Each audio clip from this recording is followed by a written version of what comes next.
And a very warm welcome to Middle East Matters. I'm Sanam Shantier. Coming up on our programme this week, a dangerous escalation in the region. Turkey hits targets in northern Syria responding to shelling by Syrian government forces. We bring you a report on one of the biggest waves of displacement in the area as a result of this conflict. Islam Alloush, a Syrian rebel on a student visa, is arrested here in France for war crimes. On today's show, I'll speak with a rights group who's been investigating the known jihadist. Also coming up, protesters take to the streets to denounce the appointment of Iraq's new prime minister. This after Mohammed Tawfiq Alawi pledged to support the country's opposition movement.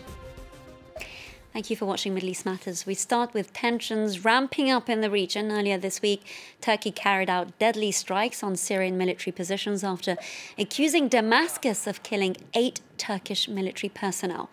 The ongoing conflict has emptied entire towns in the area and sent huge numbers fleeing northwards. Here's Karis Garland with that report. Deserted streets, homes destroyed, and market stalls laid bare. Assessing the piles of rubble, Syrian father of 4 Wael bids farewell to his hometown of Sarakeb in Idlib province, the latest target in the government's offensive on rebel-held territory. I'm here to see my neighborhood one last time, and maybe I won't be able to see it again. Look at the scene. I wish I didn't come to see it, because it's heartbreaking.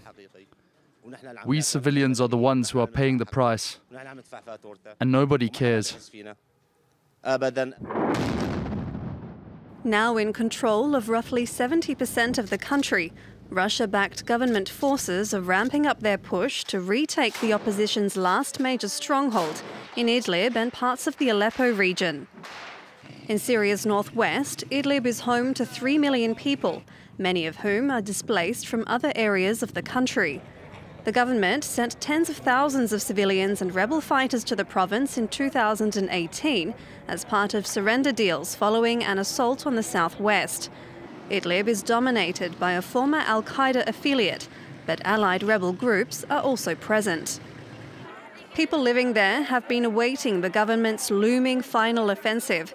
The recent escalation of the assault has pushed tens of thousands to the border with Turkey, which already hosts about 4 million Syrian refugees. The United Nations estimates almost 390,000 have fled their homes in northwest Syria since December 1st last year. Now, last week, a commander of an extremist Syrian rebel group known as the Army of Islam was arrested here in France.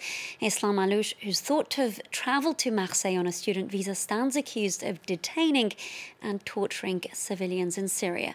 The 33-year-old's arrest comes months after several rights groups, including the International Federation for Human Rights, filed a criminal lawsuit against members of his group. For more on this case, I'm joined by a lawyer from FIDH, Clémence Bectarte. Thanks so much for speaking to us on Middle East Matters.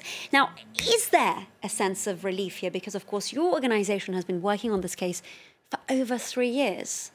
Yes, the arrest last week and the indictment of Islam Alloush for war crimes, torture and enforced disappearance is a major breakthrough.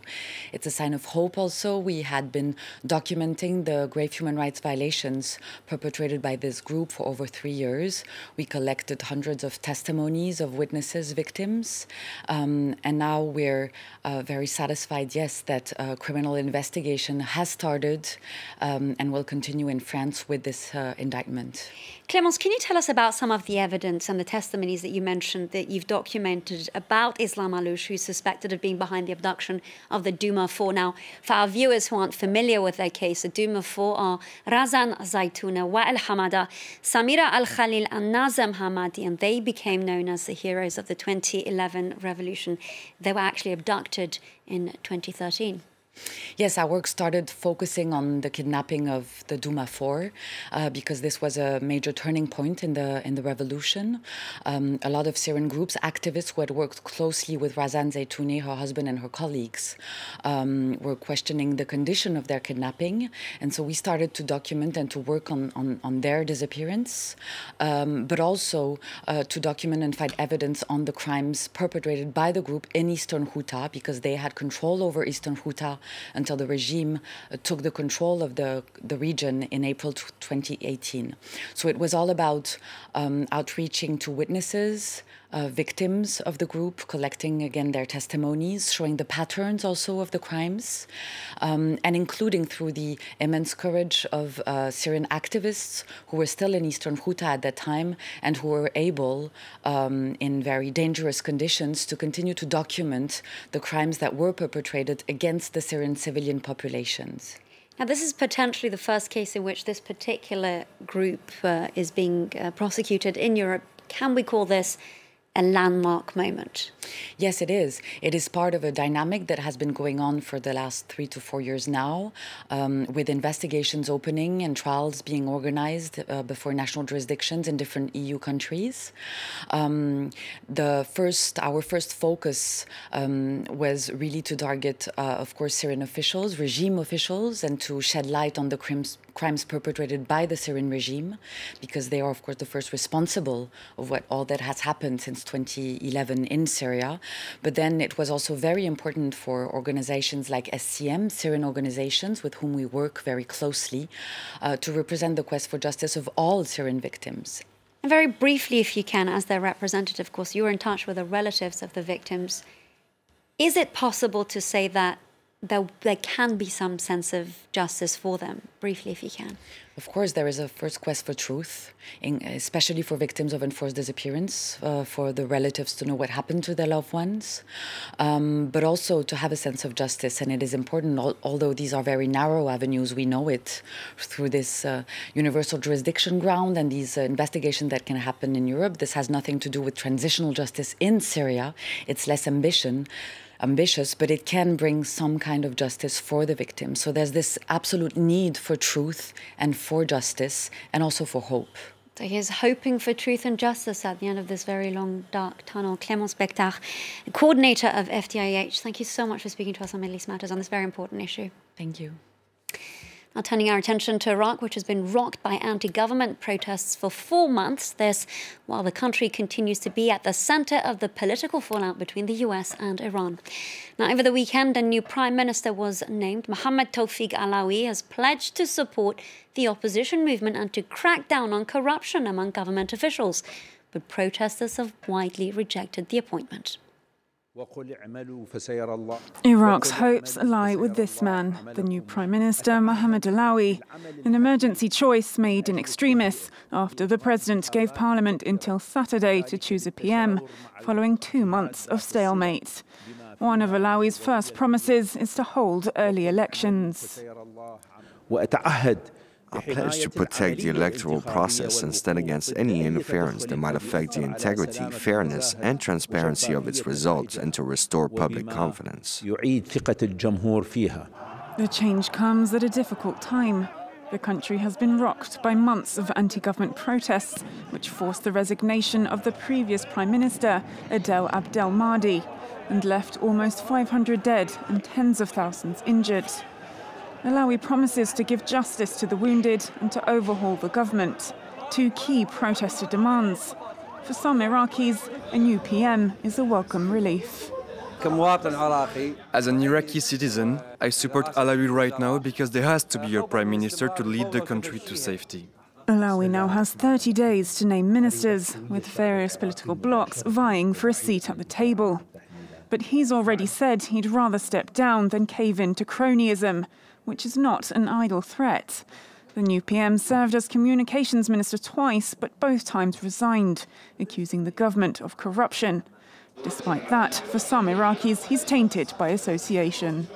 We reject Mohammed Alawi because of his previous political experience and his support from current political parties.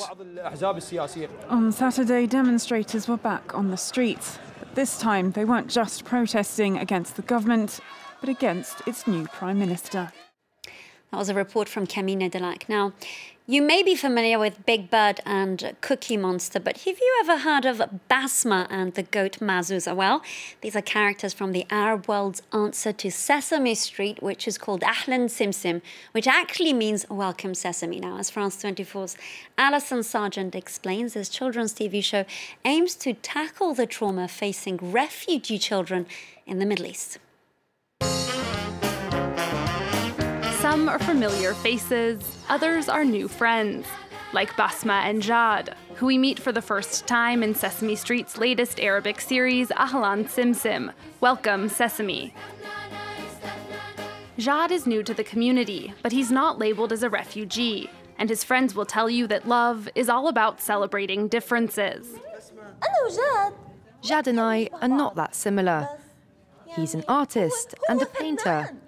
I love to sing and dance, and he likes things in order. I found out that we are all different from each other, but I've discovered we are all alike because we love each other.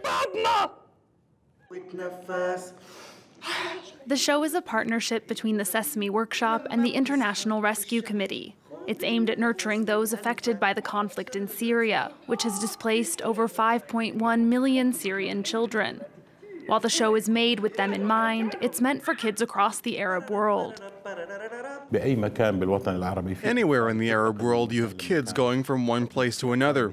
This is not for a certain group. It speaks to all children, regardless where they are.